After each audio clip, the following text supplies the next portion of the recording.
Hello, my name is Emily and I'm 32 years old.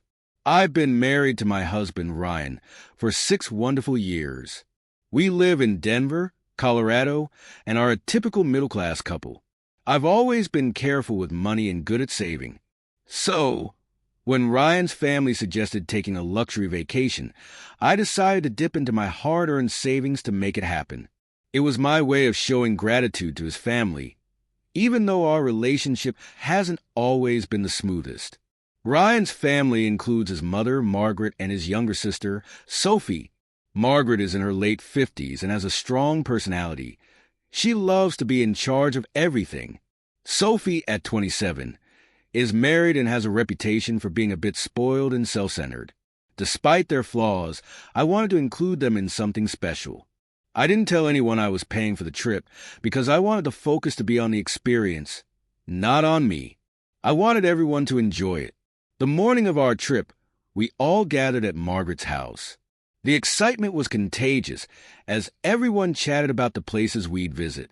I was quietly double-checking my bags, feeling proud of how I had organized everything. But then Sophie decided to spoil the moment. "Are you sure Emily should even come along?" Sophie said loudly, with a smirk as she glanced at me. "This is a luxury trip. Poor people usually don't fit in on vacations like these." I froze, my face burning with embarrassment. Ryan started to speak up, but Margaret cut him off. "Sophie, behave," she said, though her tone wasn't firm. Then she turned to me, adding, "But honestly, Emily, Sophie has a point. Are you sure you'll be comfortable with the cost of this trip?" I couldn't believe what I was hearing. I had worked hard, saved for months, and planned this vacation to bring us closer as a family, and here they were, insulting me. Ryan tried to defend me, but Sophie just shrugged and walked off, laughing. That moment hurt deeply. I thought about all the effort I'd put in, all the sacrifices I'd made, and how I wanted to give them something unforgettable. Instead of gratitude, I got humiliation. I stayed silent, swallowing my pride, but inside, I was furious. As everyone got ready to leave, I pulled Ryan aside. "Ryan," I whispered, "I need to tell you something. I paid for this entire trip. The flights, the hotels, everything. And after what just happened, I don't think I can let them go." Ryan's eyes widened in shock. "Are you serious? Emily, you didn't have to do that. But honestly, I understand why you feel this way." With Ryan's support, I made a bold decision. I canceled Margaret and Sophie's tickets. I didn't say a word to them about it. I wanted them to learn a lesson, to understand how much they had taken me for granted. The next morning, Ryan and I left early for the airport. Margaret and Sophie planned to meet us there, completely unaware of what I had done. As we waited by the check-in counter, I felt a mix of nerves and satisfaction. Ryan looked at me with concern. "Are you sure about this, Emily? They're going to be furious." "I'm sure," I replied firmly. "They've treated me like an outsider for too long. Maybe this will make them realize everything I've done for them." Just as I finished speaking, Margaret and Sophie arrived. Sophie was dressed in head-to-toe designer clothes, her sunglasses perched on her head like a crown. Margaret followed closely, her usual air of authority intact. They waved at us, completely oblivious to what was about to happen. "Emily, you look decent," Sophie said with a fake smile, her tone dripping with sarcasm. "Ready to see how the other half lives?" I ignored her comment and waited for the moment to unfold. At the check-in counter, the airline staff began scanning our tickets. Ryan and I went first, and our boarding passes printed without issue. Then it was Sophie's turn. "I'm sorry, ma'am," the attendant said, frowning at the computer screen. "It seems your ticket has been canceled." "What do you mean canceled?" "That's impossible." Margaret stepped forward, her tone sharp and demanding. "There must be a mistake." "Check again," she insisted. The airline attendant shook her head politely but firmly. "I'm afraid there's no mistake. The tickets for Sophie and Margaret were canceled yesterday." Margaret's voice rose in anger. "Who would do that?" Taking a deep breath, I stepped forward, my heart pounding. I canceled them. Margaret and Sophie turned to me, their faces a mix of shock and fury. You did what? Margaret spat. Why would you do something so ridiculous? Because I'm the one who paid for this entire trip, I said, my voice steady but firm. The flights, the hotels, everything. And after the way you treated me yesterday, I decided I didn't want to spend my hard-earned money on people who clearly don't respect me. Sophie's jaw dropped. You're lying. There's no way you could afford all this. Ryan stepped in, his expression calm but determined. She's not lying, Sophie. Emily saved for months to make this happen, and you had the audacity to mock her. Margaret's face turned pale, embarrassment washing over her. You should have told us. How could you cancel our tickets without saying anything? I stared at her, unflinching. Would it have made a difference? You've never cared about what I contribute, Margaret. This trip was supposed to bring us closer as a family, but instead, you made it clear I'm not good enough for you. So, no.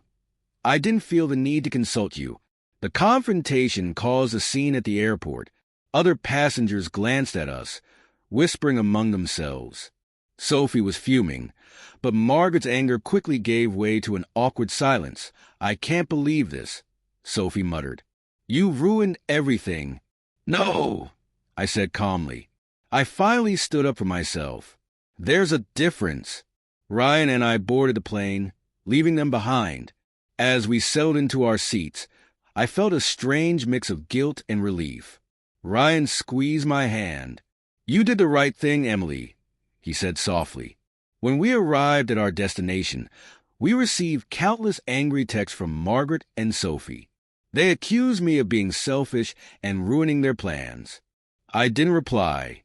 Instead, I blocked their numbers for the duration of the trip. For the first time in years, I felt like I could truly breathe. Ryan and I spent the week exploring, relaxing, and enjoying the vacation without the weight of their negativity. When we returned home, I learned from a mutual family friend that Margaret and Sophie had tried to book new tickets after the confrontation, but couldn't afford the costs. It turned out they'd been struggling financially for months and had expected Ryan and me to cover their expenses during the trip. This new information confirmed what I had always suspected. They had been taking advantage of my kindness all along. From that day forward, I decided to set firm boundaries.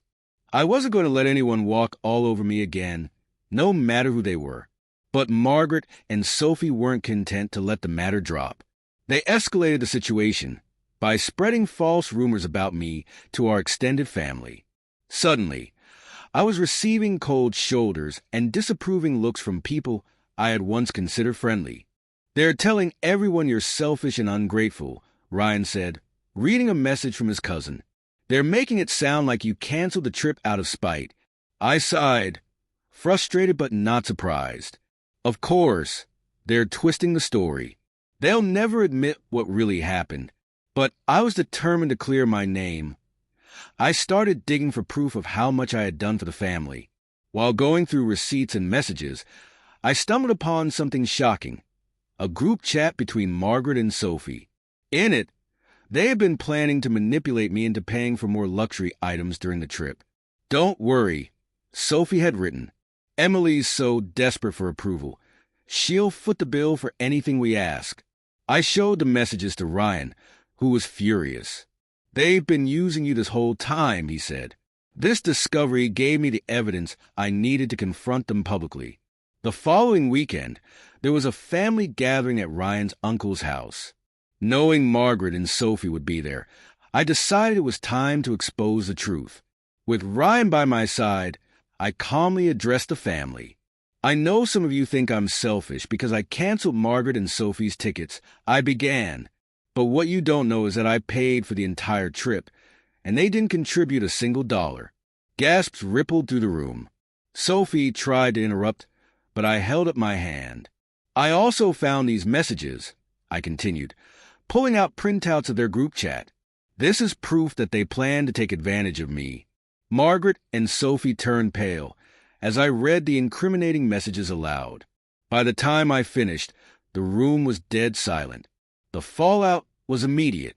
Family members who had sided with Margaret and Sophie began apologizing to me, expressing their shock and disappointment in their behavior. Sophie stormed out of the room, followed closely by Margaret, who couldn't even look me in the eye. But the surprises didn't stop there. Ryan's uncle, who had always seemed indifferent, pulled me aside after the confrontation. "I've always thought you were too good for them," he said. "If you ever need help setting boundaries, let me know." A few weeks later, karma struck. Sophie and her husband faced financial difficulties after a business deal went wrong, leaving them unable to maintain their lavish lifestyle.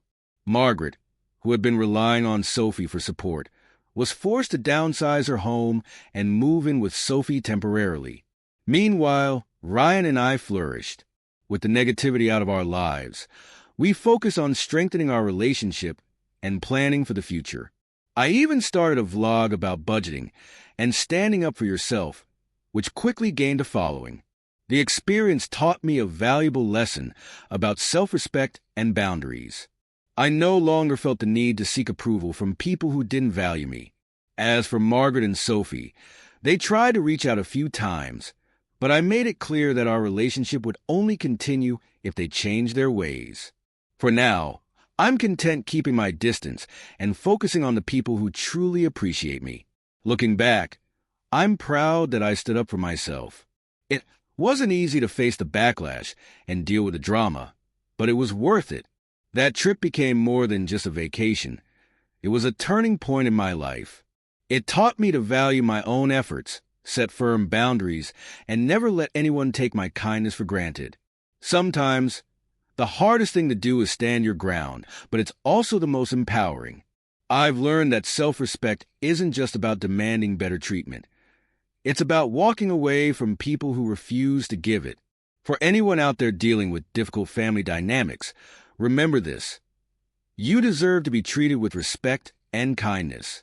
Don't let anyone dim your light. If you enjoyed this story, don't forget to like, comment, and subscribe for more. I'd love to hear your thoughts or similar experiences. Share them below. Until next time, take care and stand tall.